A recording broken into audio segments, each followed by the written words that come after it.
Are we ready? Can we close our eyes for a small prayer? Father, I thank you for this beautiful day and for the beautiful revelation you had given Pastor Lord, especially regarding the three women who worshipped, who blessed, who anointed with oil. Father, we thank you that very soon we will be like the Mary and John who will be worshipping you, Lord, in heaven, Lord. We believe, Lord, in the rapture, Lord. Thank you so much for your word, Lord, for your anointing, Lord, which you have helped me, Lord, to prepare the talk. And I believe, Father God, it will be your anointing which will help me to share you, and your anointing which will help all of us here to receive.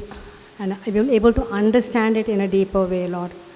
Bless your name. Thank you so much, each one of us. You have called and chosen us, Lord, from our mother's womb, literally. You have chosen us. You have brought us out of the darkness that we were in into your marvelous light.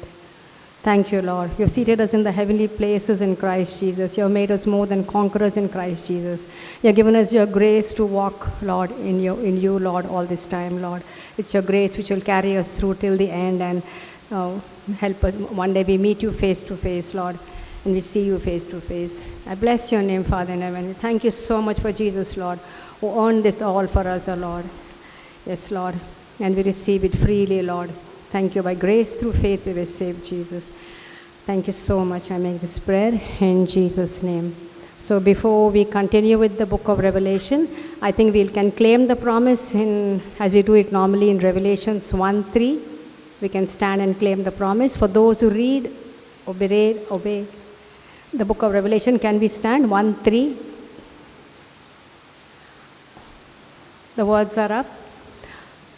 Blessed is he that readeth, and they that hear the words of this prophecy, and keep those things which are written therein, for the time is at hand. Amen? Let me see it.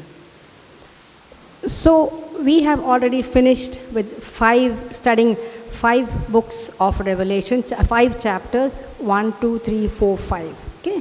So I'm not sure how much of it we remember because there's a little gap between the teachings. Just 2 lines on each one, just for a little refresher course. The first chapter, the main thing Jesus tells John, write the things which you have seen, the things which are, the things which will take place. So the things which are, he saw Jesus, how he was clothed with glory and majesty. That's in the first chapter. The things which are, which was the condition of the 7 churches at that time. And the things which will take place after the church is raptured. That was in the first chapter. The second and the third, can you just put up that fan, please? The second and the third chapter, it's all regarding the 7 churches. Okay, from that we have 2 churches which were walking in holiness. Which is that? Anybody can tell me? The 2 churches walking. There were no corrections for those 2 churches. Philadelphia and Smyrna. 2 churches. There were no corrections. The others had conditions to overcome, and if they overcame, they would have got their reward. Okay, so we have the 7 churches in Revelation 2 and 3. Revelation 4, we go to the throne room of God. We see, John sees the beautiful, the majesty of God. He sees the 4 elders worshipping. He sees the 4 living creatures and the 24 elders worshipping Jesus. He sees it, and all are literally worshiping there. Revelation 5, we go to the most important part, as I said, in Revelation 5 is what? The most important, last time I mentioned, anybody can tell me? Pardon? The scroll. And there was nobody was there to open the scroll, and finally it was Jesus who gets ready to open the scroll. That is the most important thing in Revelation 5. So this is just a small feedback. So now we can see Revelation 5, how it ends. It ends with everything on earth, under the earth, in the sea, that is even the wicked people, everyone, they will be praising and glorifying God. That's in Revelation 5. We can see that in verse 13, every creature, everything. And also we have the last verse 14. We have the 4 living creatures and the 24 elders. They are falling before Jesus and worshipping him. That's how Revelation 5 ends. Now we come to Revelation 6. See, studying a prophetic book, reading a prophetic book is nice, but it's very difficult to understand because there are so many, illusions, like, we don't, not illusion, what you say, there are comparisons, and it's very difficult to get the deeper meaning of what actually it signifies, symbolizes in that. So I've tried my level best referring to various preachers and just trying to understand what it would mean. So I just hope and pray that what I'm explaining here, you all will be able to understand. If you're not able to understand, Pastor is there.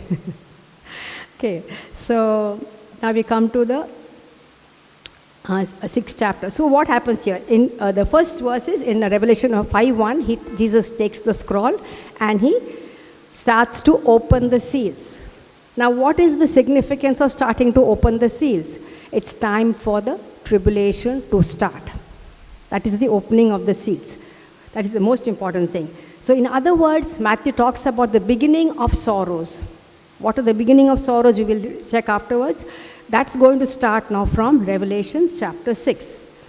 So as we read, as we know, there are totally 7 seals. You remember the scroll was sealed with how many seals, Jia? It had 7 seals. So these 7 seals are opened, and all are not open in chapter 6, but there are 7 seals to be opened. And as each seal is opened, there is a new judgment coming upon the earth. Everything is, Jesus starts it. Remember, he is in heaven. He is opening each seal. As he opens and breaks each seal, they will tell us what's going to happen on the earth. By that time, remember, we are already in heaven. The church has been raptured. But this is what we are going to see what's going to be happening, rather. It's written for us, for our knowledge to know that this is what is going to be happening on the earth. As John saw it, he's showing it, writing it down so that the church will know what will be the situation afterwards. Yeah. So now if you notice, chapter 6 has got the opening of only 6 seals. All of us have read the book of Revelation. Anybody not read? Okay, it's only got opening of 6 seals in that. Now, after the 6th seal, if you notice, there is what is called a parenthesis. Parenthesis. It's what's called a parenthesis between the 6th seal and the 7th seal. Between the 6th seal, as you know, chapter 6 has got 6 seals. If there's any confusion, if I can help you, I'll help you out. There are 6 seals open in chapter 6. Now, before the 7th seal is opened in chapter 8, there is a chapter in between the 7th chapter. So that's called a parenthetical chapter. It doesn't connect. Why it's called parenthesis? What is a parenthesis? It doesn't connect with the previous chapter. You see 1, 2, 3, 4, 5, 6 seals when they're opened. You can make out each one connects. But the 7th one has no connection with the 6th. 7th chapter has no connection. But it is very important. It's quite possible those things would have been happening also on the earth. It's quite possible. So there are 6 seals opened. We just take it as it is. There are 6 seals opened, and the 7th seal will be open only afterwards. In the 8th chapter, we will find the 7th seal being opened. So the 7th chapter regards the multitude, the 144,000 Jews being sealed.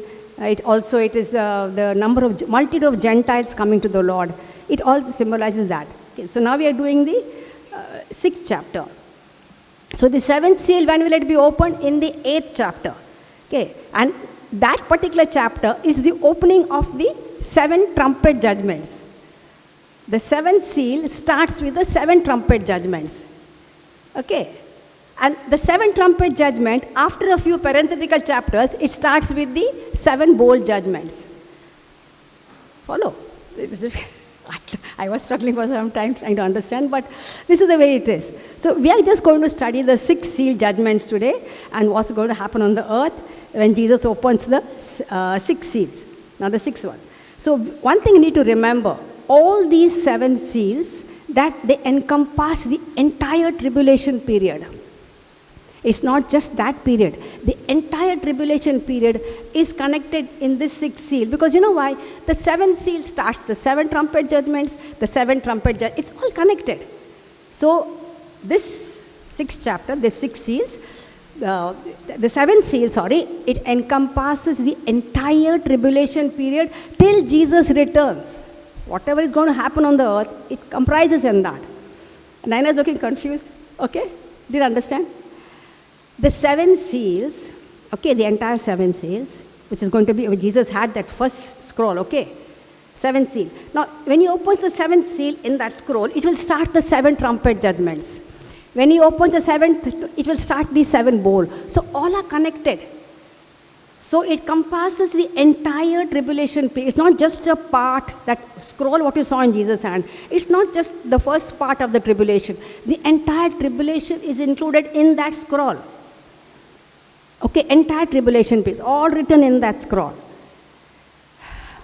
So let's go to the first seal and we'll see what happens when it is opened. We read verses 1 and 2. Now I saw when the Lamb opened one of the seals, and I heard one of the 4 living creatures saying with a voice like thunder, "Come and see." And I looked, and behold, a white horse, and he who sat on it had a bow, and a crown was given to him, and he went out conquering and to conquer. Lots to learn in this. So now, first thing we read is, it is first thing opened by the Lamb. Every seal is opened by Jesus, nobody else. No angel, nobody else. When the Lamb opens it. So when he opens it, what happens? We see all these things just now what you read in verse 1 and 2. Now the rider, the horse is what color, Jia? White in color. Normally speaking, what would white? Generally it is purity. Also peace. You know, sometimes in wartime they hold a white flag. Peace, peace. They say we don't want, like it is symbolizing peace over here. White symbolizes peace. So what is happening? The horse on the rider on the white horse, he's coming into the world to make peace. As you see now what's happening in the world, soon there will be some human being coming who will be coming to make peace in the world, because already you see how much of what is going on in the world. So much of trauma is going on, so much of turmoil is going on in the world. So there will be somebody coming soon, a person coming to make peace. Now, from what it looks like, when you read it at the first tense, white, must be Jesus. That's the first impression, must be Jesus coming on the white horse. Okay, because Jesus, after all, full of purity, But in reality, this person on the white horse, he is a fraudster, he is a deceiver, he is an antichrist. This person coming on the white horse. Now why and how, what are the differences between Jesus coming on a white horse? You see him coming on Revelation 19, he's coming on a white horse, 19:14 he comes there. So what is the difference, this ride on the white horse and Jesus on the white horse? There are some differences. One is, when Jesus comes at the end, he comes with his raptured saints, with the bride. He comes back to rule on this earth. Whereas in the beginning, you see this rider on the white horse, he is alone. He comes. He doesn't come with anybody. He's alone, he's doing his work. Okay. So he comes in the beginning of the tribulation, this ride on the white horse. Jesus comes end of the tribulation. Okay. Then, what else? If Jesus had to come, if he had to be the first person coming, then he'll be on the earth, right? Jesus coming to make peace. Then who will open the remaining seals in heaven? He has to be in heaven to open the 7 seals. Remember that. Jesus cannot be on earth. He's in heaven opening every seal. So this is not Jesus on the white horse coming in chapter 6 in the verses 1 and 2. So remember when God has taken the restrainer, we read it in 2 Thessalonians 2, 6 and 7. When the restrainer, the Holy Spirit, takes the church, the raptured, the saints, believers, when we go up to heaven, what happens is, the restrainer comes out of the way. Now it is time for the false Christ or the Antichrist to be revealed. It's not mentioned he's the Antichrist, but it's from all practical purposes, he could be the Antichrist coming on the white horse, because he comes with a sinister motive. He doesn't come with a good motive there to make peace. See, so, yeah, the way is open for the false Christ to be revealed now, because now the church is raptured in heaven. Now, we also need to remember, whatever happens in these 6 seals and in the trumpet judgments, in the bowl judgments, it's not by chance. Everything is under divine control. Everything, whatever happens. Okay, so the false Messiah, the Antichrist, or the, whatever you call him, deceiver, he is revealed only when the time is right. God knows the right time, only at that time he will be revealed. And that is like naturally when the church is raptured, after that, this man will be revealed. So in Revelation 6:1, what are the other things we read here? He's coming riding a white horse with a bow, but there are no arrows. So anybody without arrows can't win a battle, basically, But so what does it understand here? He's going to win is symbolic of strength. First and foremost, the bow is symbolic of strength. First thing, bow. But he has no arrows. In other words, it's going to be a bloodless victory. He will just talk nicely.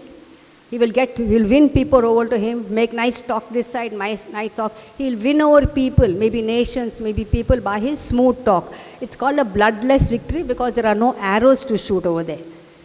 Just by word. Then, we also need to understand another thing. What is he be given? He's given a crown. He is given a crown. Now, this crown, remember, it doesn't belong to him.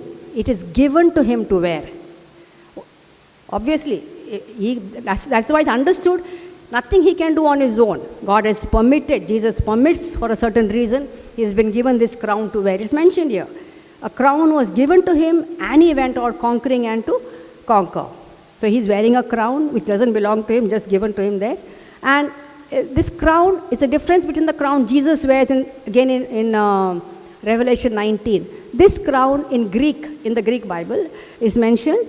It is a Stephanos. Stephanos. That is the kind of a leaves like, which Romans, when they won, they used to put a green kind of wreath like around them. That's a Stephanos. It's not a real crown. That is the one he is wearing. And that means victory. When they win the races and all, they'll put that on them. That means victory. But the one Jesus wears, he is wearing the crown in Revelation 19. It's a diadem. It's a kingly crown. It's a crown of authority. Remember that. There's a difference between the two crowns, what the Antichrist or the false Messiah puts, and what Jesus is also going to wear when he comes down in Revelation 19. What else does he do? I want you to check Daniel 8:24. Okay, we see the false Christ. He's going out conquering, and he goes to conquer. He brings about false peace and security. I would like to read Daniel 8. It's all prophesied in the Bible, what's going to happen. Daniel 8:24. Okay. And his power shall be mighty, but not by his own power. And he shall destroy wonderfully, and shall prosper and practice, and shall destroy the mighty and the holy people. This is what he's going to be doing when he comes. In Daniel 8:24, he brings about false. What about the next one, 25? It's also mentioned there. Through cunning and deceit they shall prosper. Is it in 25? Verse 25? No, I think I missed that scripture, but it is mentioned there, no? By peace and he shall no, it's mentioned here in some other one. 20. By cunning, he see Daniel 8:25. Through his polish shall cause craft to prosper. Okay, my word says cunning. He shall cause craft to prosper in his hand. So by cunning and deceit, he seizes control, this false Messiah. Cunning and through deceit. But this peace does not last. He's trying to bring about peace in the world, but this peace does not last. Now why? Let us see what happens in the next seal. The next horse. Second seal, verse 3 and 4. Again, when he opened, again remember, it's Jesus opening the second seal. I heard the second living creature saying, "Come and see." He's telling John, "Come and see Jesus." Another horse, fiery red, went out and was granted to the one who sat on it to take peace from the earth, and that people should kill one another. And there was given to him a great sword. Now red is symbolic. Normally what they put red for danger, that sign. It's symbolic of war over here. Basically, red is symbolic of war. So the rider on the second horse, he has been given a sword. Again, he doesn't have anything of his own. He's been allowed. He's been given a sword. To do what? So, and this will be a time, there will be unimaginable bloodshed on the earth. There will be a time of wars. So there was a preacher saying, what happened, I don't know which year it was, during the Holocaust, when Jews were taken by thousands into the Second World War time, also First World War, when thousands died that time in the gas chambers. This will be nothing compared to what's going to take place when the false Messiah, the Antichrist, will be ruling here. Okay. Now we go to the third seal. When he opened the third seal, I heard the third living creature say, "Come and see."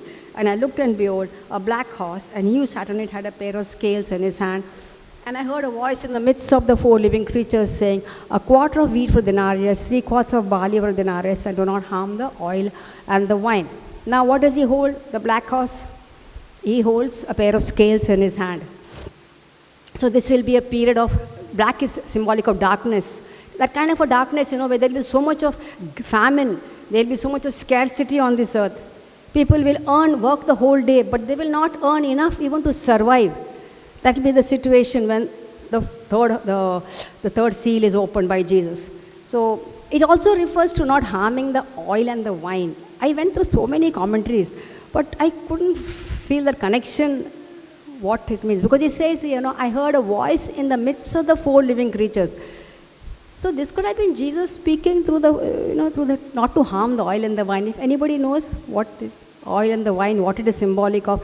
There was one preacher said, it could be possible the poor will suffer more, and because oil and wine, the rich may still be comfortable. Pardon? Rich people will become richer, the poor will become poorer. In that famine, they will hoard, rich people will be able to hoard and all that. So rich will become richer, poor will become poorer because of lack of food. Now the preacher says, no, oil and wine symbolizes medicine and anointing, which though there will be no food, but they will have sufficient for medical treatment at least. So I really don't know, I'm not comfortable both the sides. So what? No, for the people in general. We don't know for whom it is mentioned. The voice tells the four living creatures, do not harm the oil and the wine. For what particular reason? See, what we don't know, we leave it aside. Pardon? No, we don't know. The people on the earth, yeah. As such, we don't know. We are in heaven. These are the people on the earth. Nothing is mentioned, Jesse. To whom it is not mentioned. Just telling. So it is referred, somebody has to, I don't know why. The black horse, the rider, cannot touch the oil and the wine. He can do other things, famine, scarcity, whatever they can do. So anyway, if we don't know, we just leave it aside. Why to jump to conclusions, okay? There are different explanations. So we go to verses 7 and 8.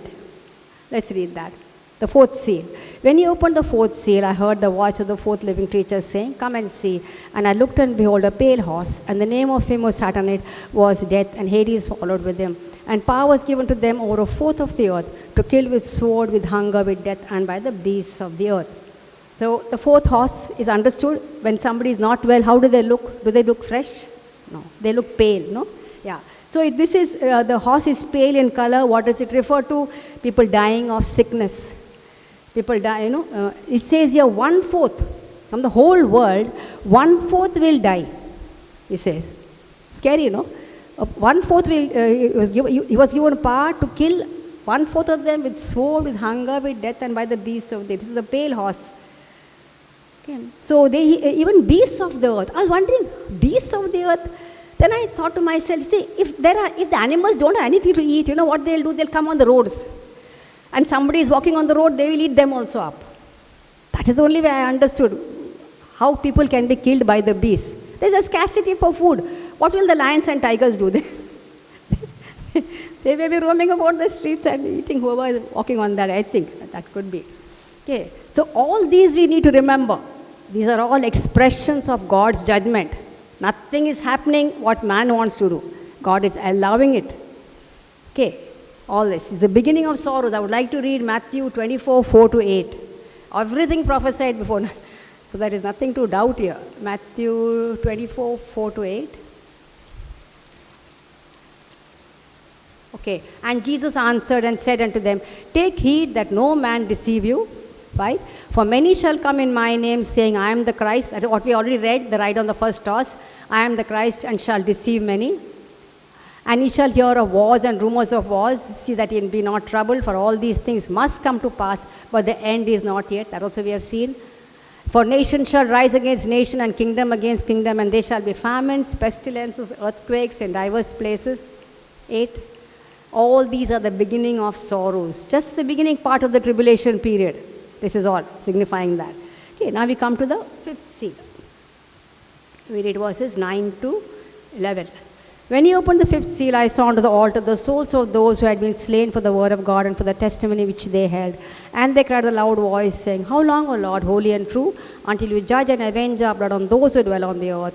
And a white robe was given to each of them, and it was said to them that they should rest a little while longer, until both the number of their fellow servants and their brethren who would be killed as they was completed. Now, here we can understand in this particular seal opening, this is the fifth seal, it concerns the saints, the people who are dying on this earth. Martyrdom, we don't know that. Yeah, it's the martyrdom basically of people who come to Christ during the tribulation. Remember, even during the tribulation period, people will be coming to Christ. So it concerns their martyrdom. Now, one thing, see the difference here. These saints who died in the fifth seal, they didn't die by beasts or famine or war or pestilences. Read the verse again. Why did they die? See, they died because of religious persecution. It's already happening in the world, religious persecution. People are already being threatened. You see what's happening abroad.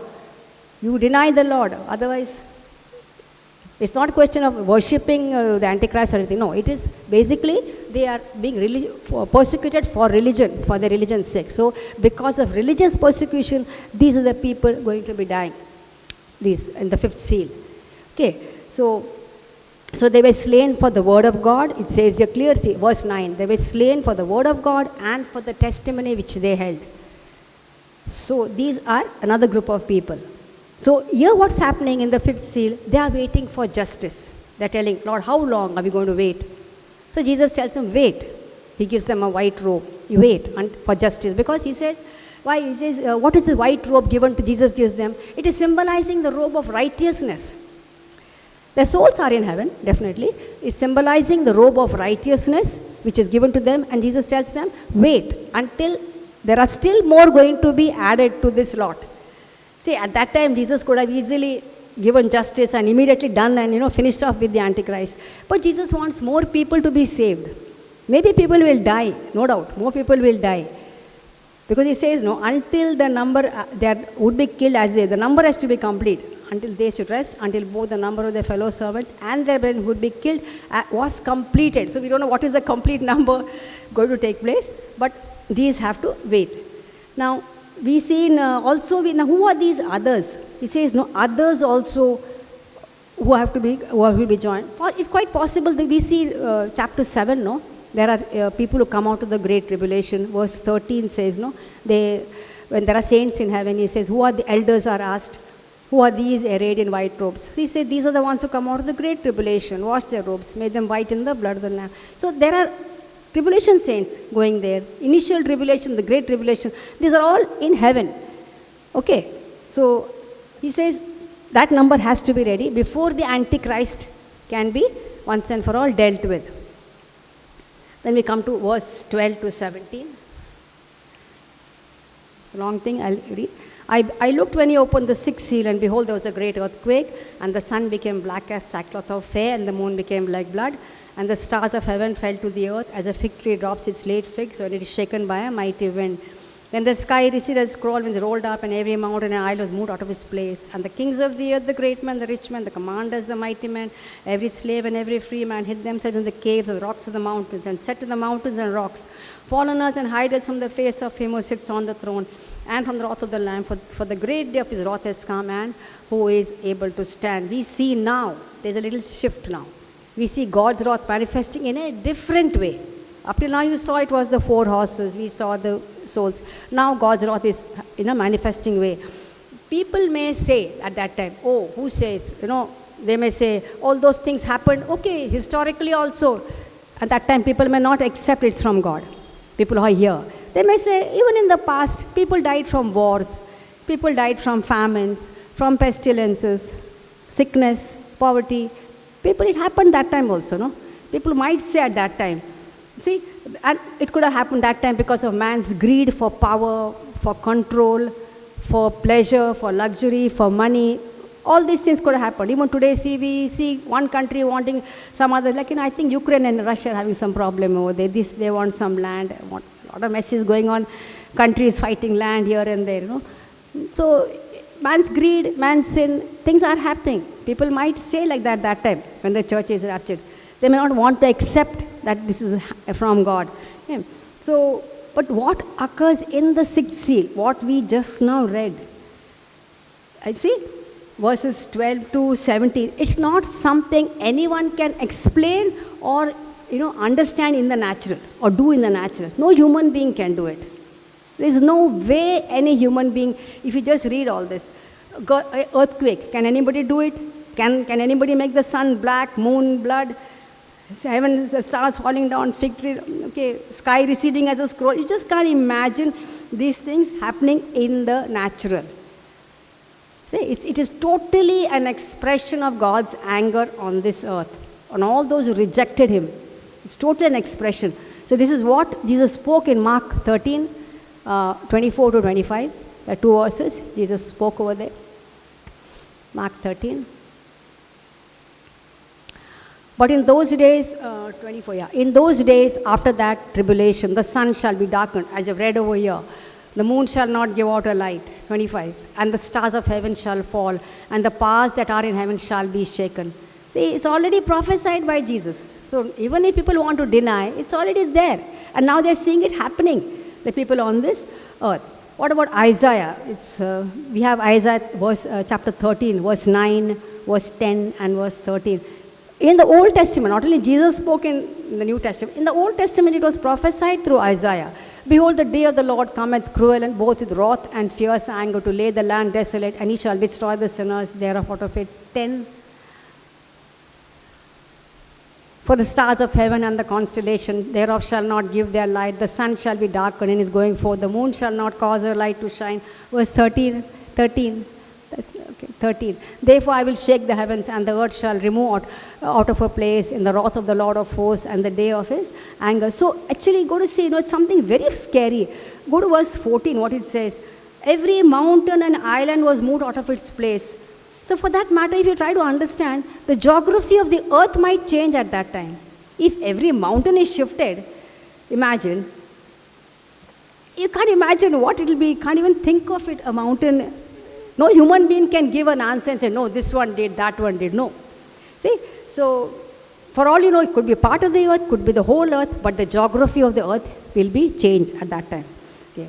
So the so-called great people, we go to the great people here. Okay. These are the great people mentioned over here. Who are these? They thought, they are above God. People who were living on the earth at that time.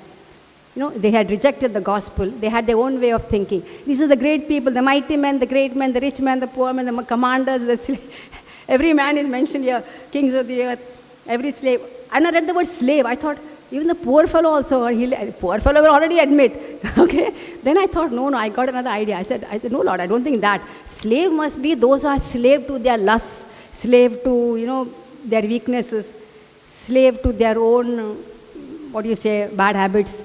Such kind of people also will be forced to admit. What will they? What? So they're forced to, they are terrified. You can see, it's quite comical. So now they are literally, they are hiding from God's wrath. They are so scared. So they are now recognizing that this God's wrath has come on the earth. Read that, no? They say, fall, tells the mountains and rocks. Imagine, they're telling the mountains and rocks, not even crying out to God. They're so scared. Follow us and hide us from the face of him who sits on the throne and from the wrath of the Lamb. So throne is God the Father sitting, and from the wrath of the Lamb from Jesus. So they are forced to acknowledge now that God alone, in other words, Jesus is the only one who could cause these kind of things to happen. They are forced to acknowledge all these so-called people today, they lift their nose up in the air and they walk. They look down on believers. They make fun, they criticize. But there will be a time when they will have to eat their words back. They will understand. But the sad part is, these people might have been scared and they say hide us and all. But if you when you read Revelation, these people go back. It is only for a short time that they are scared. They go back to their own sinful lifestyle. Because it's mentioned after, those who are filthy, let them be filthy still. In Revelation 22 it's mentioned. Those are whatever, there are people still continuing with their weaknesses. Okay, so for that time, but they do acknowledge for that time. So in the sixth seal opening, we see God's wrath, or to be more specific, it's the wrath of the Lamb. Previously, we used to always see in the Old Testament, God did this, God did that. In Joshua, there's a very interesting thing. I always start smiling when I think, when I read Joshua. He threw stones from top. It's so funny to think, God throwing stones from the mountain for the enemy to be destroyed. It's there in Joshua, if I'm not mistaken. So it's all saying about God doing, but here it's very clear, it's the wrath of the Lamb. Jesus himself does all this. He opens every seal over there. It's Jesus who directly initiates the judgments on the earth. These are the 6 seals open, which is going to be opened after the rapture, is what we believe and confess. Rapture would have taken place by now. The people on the earth will start facing all these things. Amen? Okay, can we close our eyes? Father, I thank you for this awesome privilege each one of us, Lord, are going to enjoy. And that is, Lord, we'll be there with you, Lord, in heaven, just enjoying, Lord, your presence like Mary was worshiping. We'll be there, Lord. We won't be worried about what is happening on the earth, but we will just enjoy seeing you, Lord, in all your glory, in your magnificence, Lord, worshiping, just loving you and adoring you, Lord, and enjoying being next to you, so close to you, Lord, there. Just thank you, and I just want to say thank you, Lord, for each one of us here, Lord. You've given us the grace, Lord, to walk through, Lord, whatever fire and problems, Lord, and trials, Lord. You've given this church to stand in this city, Lord. I'm so grateful to you, Lord. Yes, Lord, we bless your name. We look forward to the day, Lord, when, Lord, we will be there with you, Lord. Yes, Lord, forever and ever, Lord. And one day coming back with you and ruling on this earth. And we bless your name, Father in heaven, what you have spoken in your word. We believe, Lord, you will do it, Lord, because it's your word. And I say thank you and praise you, Lord. In Jesus' name, I make this prayer. Amen. I think we can just sing until Pastor comes.